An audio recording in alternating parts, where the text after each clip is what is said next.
Au sommaire de cette édition, cinquantenaire de la profession d'avocat, un panel a réuni les professionnels du droit autour des défis organisationnels auxquels font face les avocats. La structuration des cabinets d'avocats était justement au centre des échanges. On en parle dans cette édition.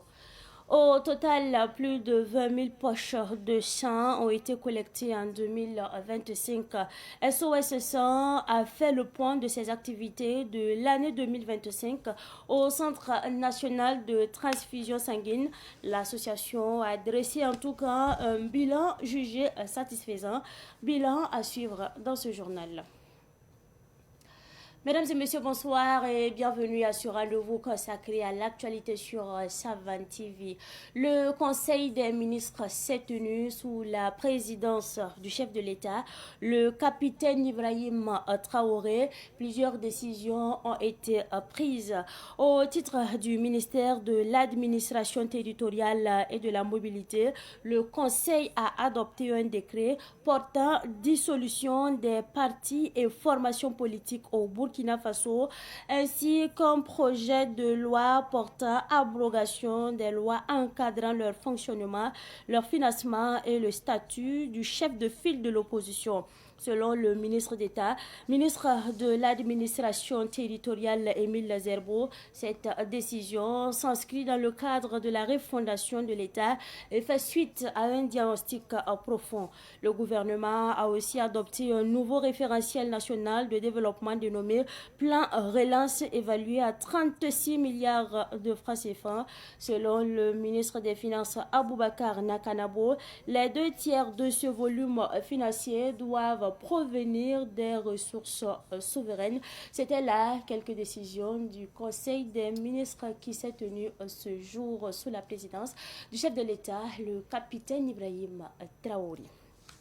Et puis le premier ministre Rim Talba, Jean-Emmanuel Ouedraogo, sera devant l'Assemblée législative de transition demain, vendredi 30 janvier 2026, pour présenter l'exposé sur la situation de la nation. Ce rendez-vous permettra au chef du gouvernement de faire le point sur les avancées significatives enregistrées au cours de l'année écoulée, tout en présentant bien sûr les grandes orientations de l'action gouvernementale pour l'année 2026.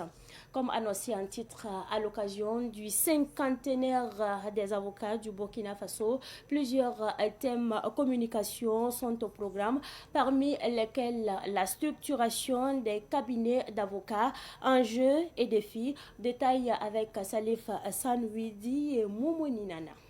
Face aux évolutions du monde juridique et aux nouvelles exigences du marché, la structuration des cabinets d'avocats s'impose aujourd'hui comme un enjeu majeur. Cette thématique était au cœur d'un panel réunissant professionnels du droit autour des défis organisationnels, économiques et humains auxquels font face les cabinets d'avocats, notamment en Afrique de l'Ouest. Maître Florence Lohan-Messan. La première des réussites, je pense, de notre espace, c'est le regroupement. Ce que nous avons réussi avec le règlement numéro 05/2014, c'est d'avoir une réglementation communautaire qui est commune à l'ensemble des 8 barreaux de l'espace 8 mois.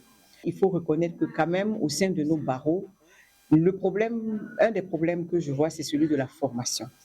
Nous sommes dans des pays où nous sommes en train de nous construire économiquement et l'avocat en tant qu'acteur économique doit accompagner nos États, les investisseurs, dans cette construction économique. Et donc, pour ce faire, il faut que nous nous formions aux nouveaux enjeux économiques auxquels doivent faire face nos États et les investisseurs dans nos pays. Aujourd'hui, la concurrence est plus forte et les clients sont plus exigeants.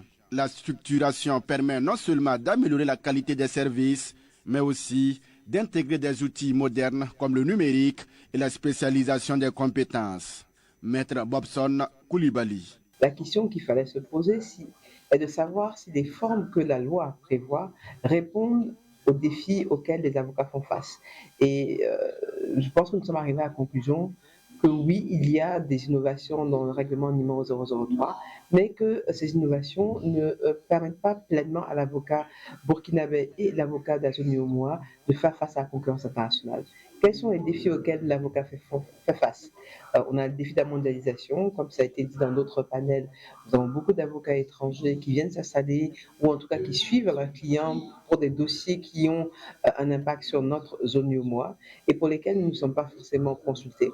Il y a le défi du numérique, la transition numérique qui rend le droit accessible à tous et qui a comme corollaire une demande de services juridiques rendus par des avocats compétents, disponibles, qui sont capables d'intervenir dans un dossier très complexe, très technique.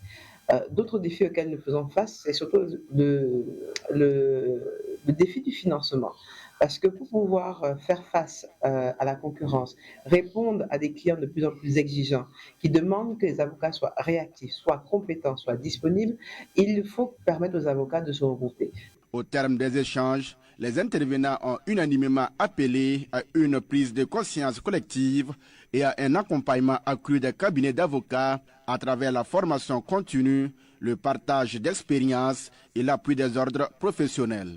Une structuration efficace apparaît ainsi comme un levier essentiel pour renforcer la profession, améliorer l'accès à la justice et répondre aux défis d'un environnement juridique en constante évolution, selon eux. Et parlant toujours de ce cinquantenaire, nous nous sommes intéressés à cette communication. L'avocat peut-il faire la politique? Eh bien, cette question a fait l'objet d'un débat hier au cours d'un panel dans la salle de conférence de Ouaga 2000. Retour justement sur ce panel avec nos reporters Salif Hassan Widi et Moumouni Nana. Au cours des débats, Maître Benouende Stanislas Sankara a fait savoir que l'avocat ne peut faire la politique, mais il peut y avoir des restrictions. La loi a voulu justement créer des incompatibilités. Par exemple, si tu es avocat et tu es élu député, tu ne peux pas prendre un dossier contre l'État, parce que le député a un mandat national. Si tu es par exemple maire et tu es avocat, tu ne peux pas prendre un dossier contre ta propre commune. Ce sont des incompatibilités. Il y a aussi des interdictions qui font que, par exemple, l'avocat qui rentre dans le gouvernement ne peut plus exercer. Il sera omis du tableau jusqu'à ce qu'il quitte. Maître Benouende Stanislas Sankara va plus loin en soutenant tout de même que l'avocat doit faire la politique. Mais, fondamentalement, l'engagement citoyen de l'avocat, en tant que citoyen qui doit contribuer au développement de son pays, à la paix, à la justice de façon générale, parce que la justice est avant tout une œuvre politique, eh bien, l'avocat, en tant qu'auxiliaire de justice, peut faire de la politique, doit même faire de la politique. Mais c'est quelle politique? C'est la bonne politique. La politique coïncide avec son serment, c'est-à-dire chercher une société de justice. C'est de cela il s'agit, mais pas de la politique politicienne, partisane, qui est aussi pointée du doigt comme étant là où il y a peu de vertu. Pour moi, l'avocat est vertueux. Sinon, c'est un homme avant tout. Et l'aliénation d'un homme, quel que soit le milieu dans lequel il se trouve, c'est parce que lui-même, il est corruptible. Donc, pour moi, l'avocat doit s'engager parce que ça doit être un engagement citoyen en respectant sa déontologie.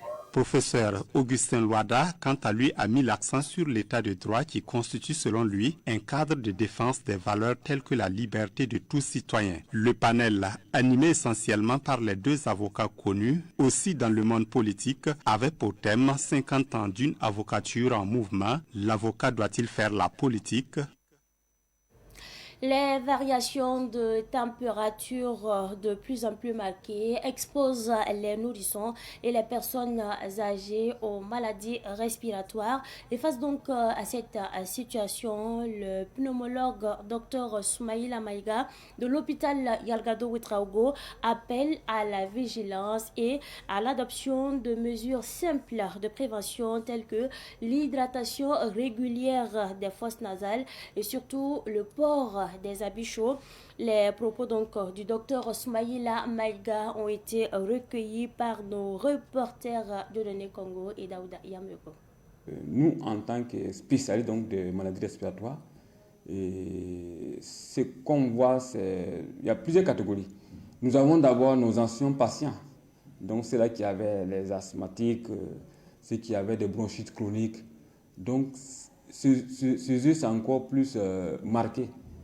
Parce que c'est des pathologies qui malheureusement sont des maladies qui sont très sensibles à la variation donc, du climat. Et actuellement, vraiment, c'est eux qui sont vraiment les plus reçus dans nos hôpitaux. Donc l'impact, c'est vraiment la décompensation de ces pathologies-là. Mais aussi, on peut avoir l'apparition d'autres maladies. Voici, je prends par exemple les enfants.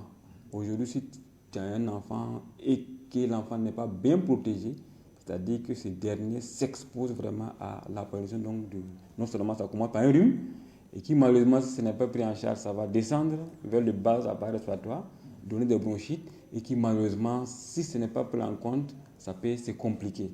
Et vraiment, c'est des personnes, je ne dirais pas fragiles, mais fragiles sur le plan immunitaire qui sont les plus exposées. Il y a d'autres qui n'ont pas de problème, mais malheureusement, il y a d'autres aussi qui, malheureusement, de par le fait que, ils ont d'abord une maladie connue, ça les expose. Il y a d'autres aussi du fait que, comme ils sont âgés ou bien ils ne sont pas du tout sur le plan immunitaire encore prêts, par exemple les enfants, ils sont plus exposés. Donc ça augmente le nombre de maladies respiratoires, en tout cas c'est la population en général. Bon, nous qui sommes en pneumologie, parce que moi je suis pneumologue, je m'occupe plus des personnes âgées.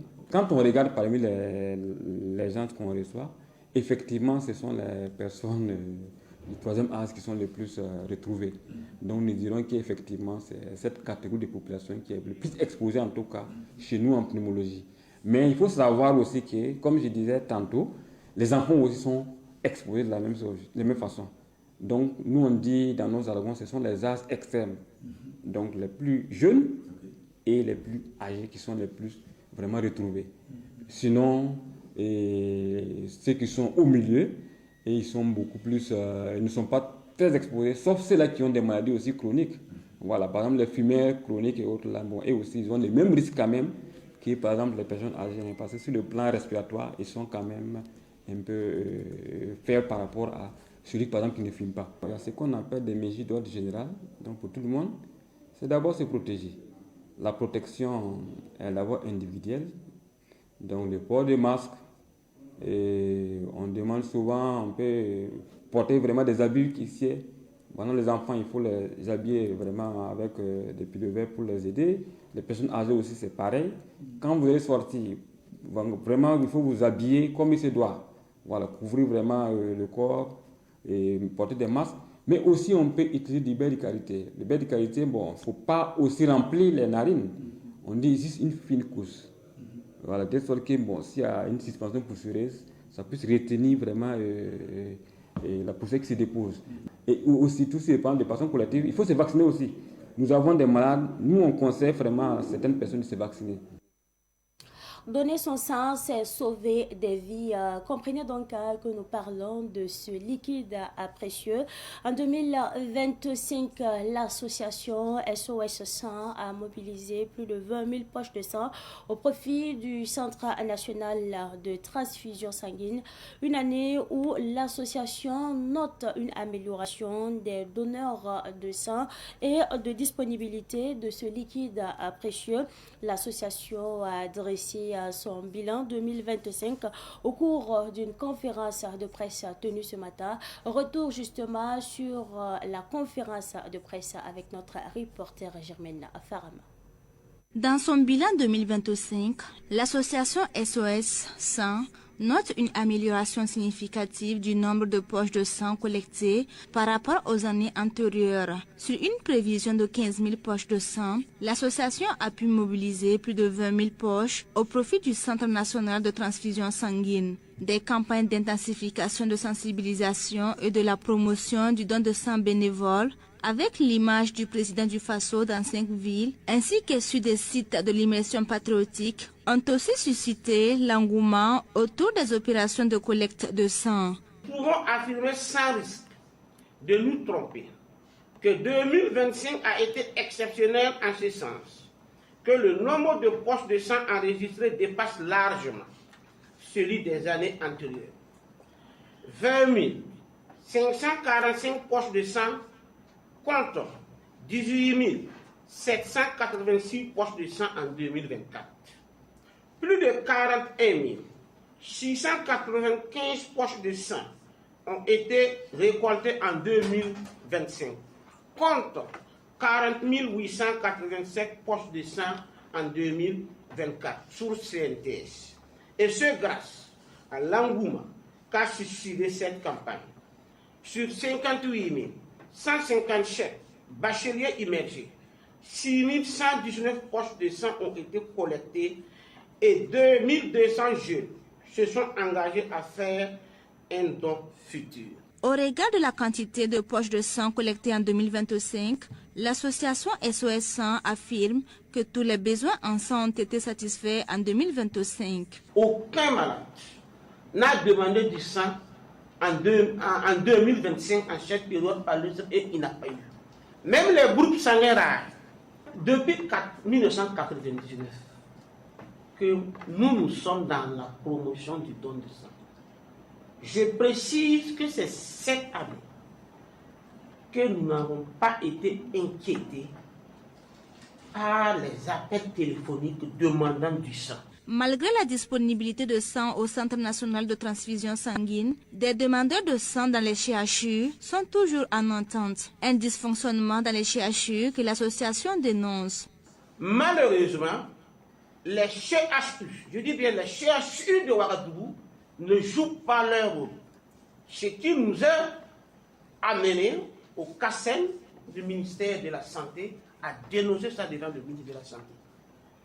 Il y a, vous verrez qu'il y a là-dedans, même ce matin vous pouvez partir, quelqu'un va dire qu'il veut du sang, mais il n'y en a pas.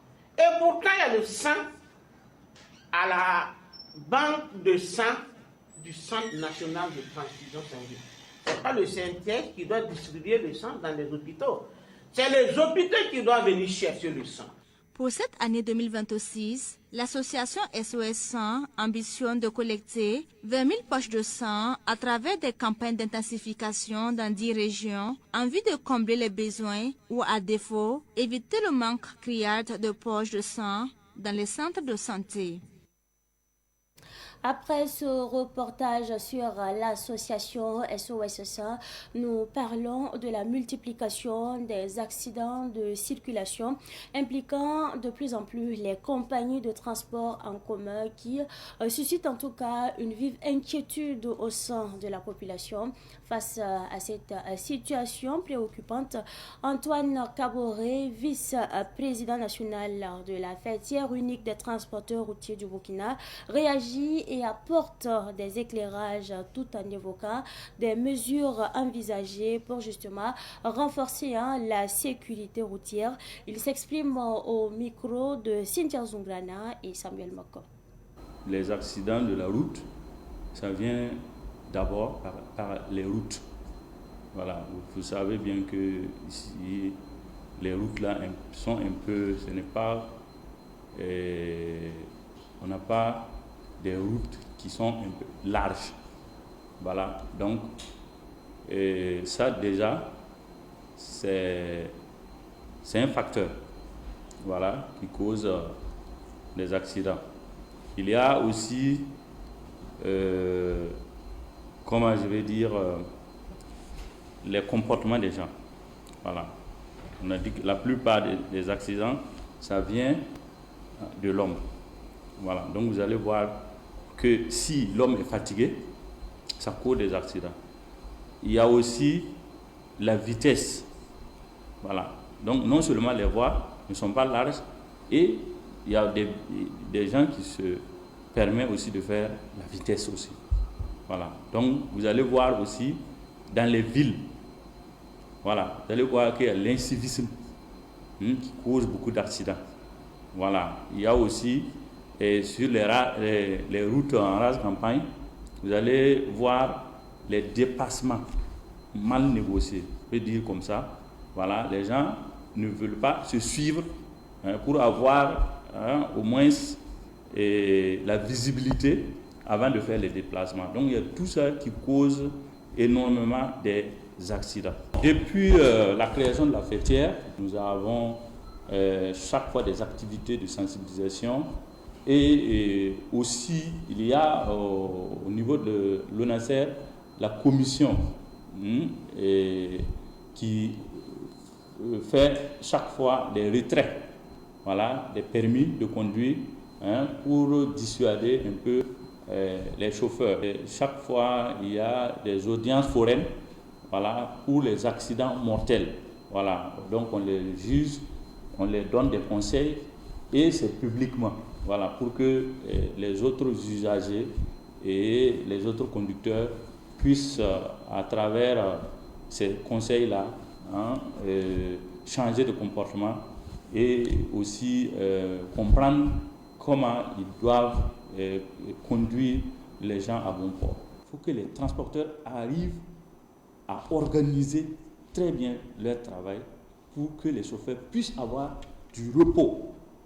Voilà. Un chauffeur ne peut pas quitter Bobo-Dioulasso, venir à Ouagadougou et vouloir continuer à Fata sans se reposer. Ce n'est pas normal. Et il y a aussi un aspect que les gens oublient, mettre deux chauffeurs dans un seul véhicule pour dire que si l'autre là, il est fatigué, l'autre peut le prendre. Ça, c'est une erreur aussi.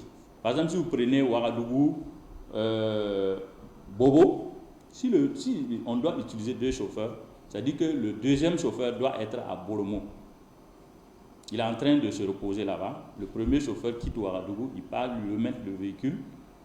Lui, il continue à Bobo. Le premier chauffeur reste à Boromo pour attendre un autre véhicule. Là, le repos est normal. Actualité sportive à présent, incident lors de la finale de la Coupe d'Afrique des Nations CAN Maroc 2025. Les sanctions de la CAF, entendez par là la Confédération africaine de football, passent à la vitesse supérieure contre le Sénégal et le Maroc. Elle a affligé des amendes aux fédérations marocaines de football et du Sénégal suite aux incidents au cours de la finale. Samuel Moko pour la synthèse.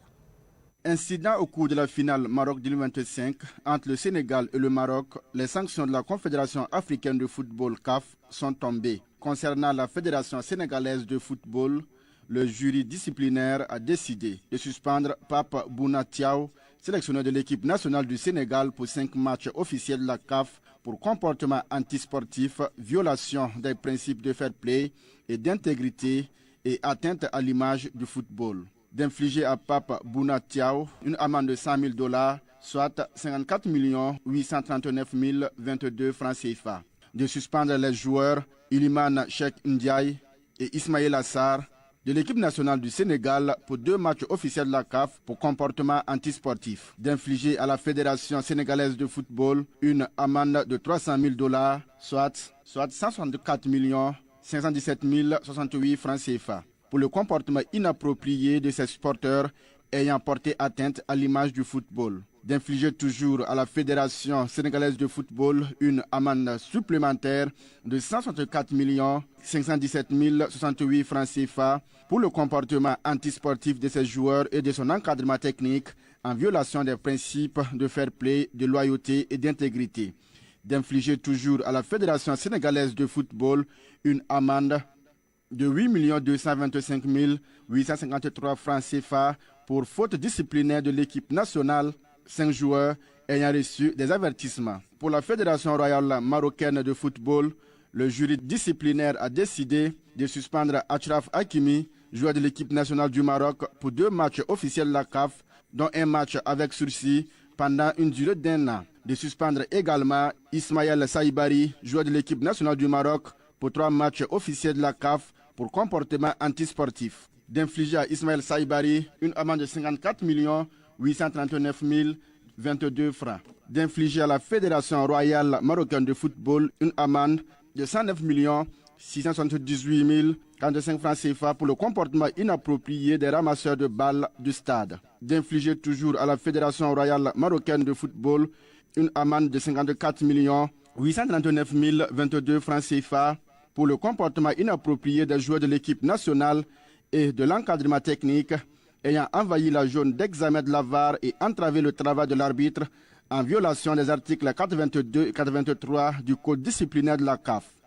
D'infliger toujours à la Fédération royale marocaine de football une amende de 8 225 853 francs CFA pour l'utilisation de laser par ses supporters lors du match. Qu'il pleuve ou qu'il neige, le mot abandonné ne doit pas exister dans votre dictionnaire, quel qu'en soit ce que vous traversez. Vous tomberez peut-être, mais vous vous relèverez encore plus fort.